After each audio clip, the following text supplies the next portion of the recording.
The shadow on the wall. In the peaceful village of Nam Shuang, there lived a woman named Vu Nuong. She was known for her grace, her kind heart, and her steady spirit. She was happily married to a man named Truong Sing. Their life was filled with simple joys until a dark cloud gathered over the land. War broke out, and Truong Sing was called away to serve as a soldier, leaving his home's beloved wife behind. After Truong Sing left, the house felt quiet and large. Vu Nuong did not let herself sink into despair. She spent her days caring for her elderly mother-in-law with the utmost devotion. She prepared warm meals and brewed herbal teas, ensuring the older woman never felt the absence of her son too harshly. Time passed like a slow-moving river. During the years of war, Vu Nuong gave birth to a beautiful baby boy named Dan. She raised him alone, pouring all her love into the child.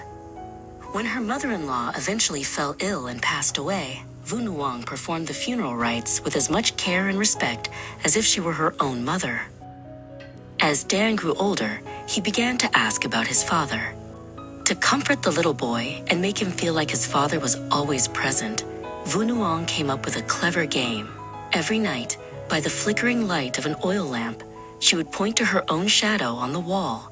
"Look, Dan," she would whisper, "there is your father.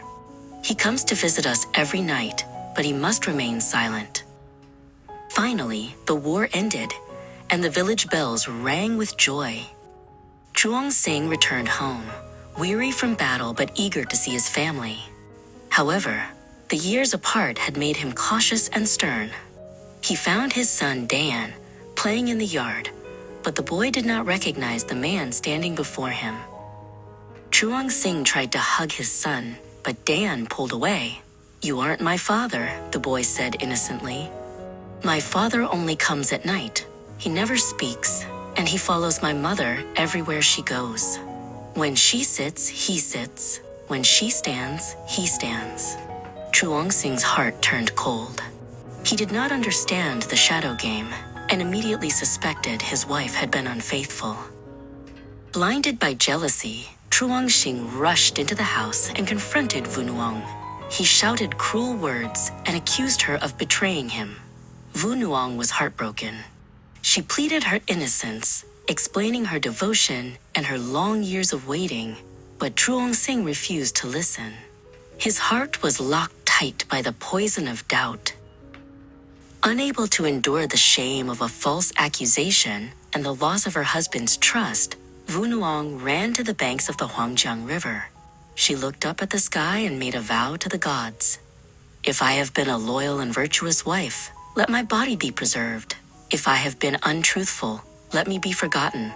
With a final cry of sorrow, she threw herself into the rushing water. That night, the house was silent and mournful. Truong Sing sat alone by the lamp, holding Dan.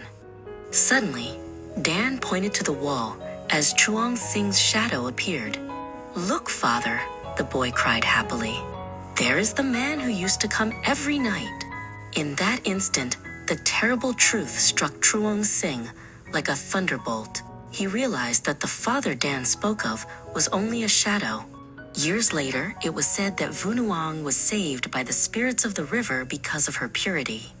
One evening, Truong Sing brought Dan to the riverbank to perform a ceremony of remembrance. Through the thick mist, a magnificent golden palanquin appeared floating above the water.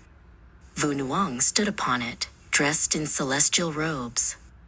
She looked at them one last time, her voice echoing softly through the breeze. "I cannot return, for the world of the living and the spirits are separate. But I forgive you,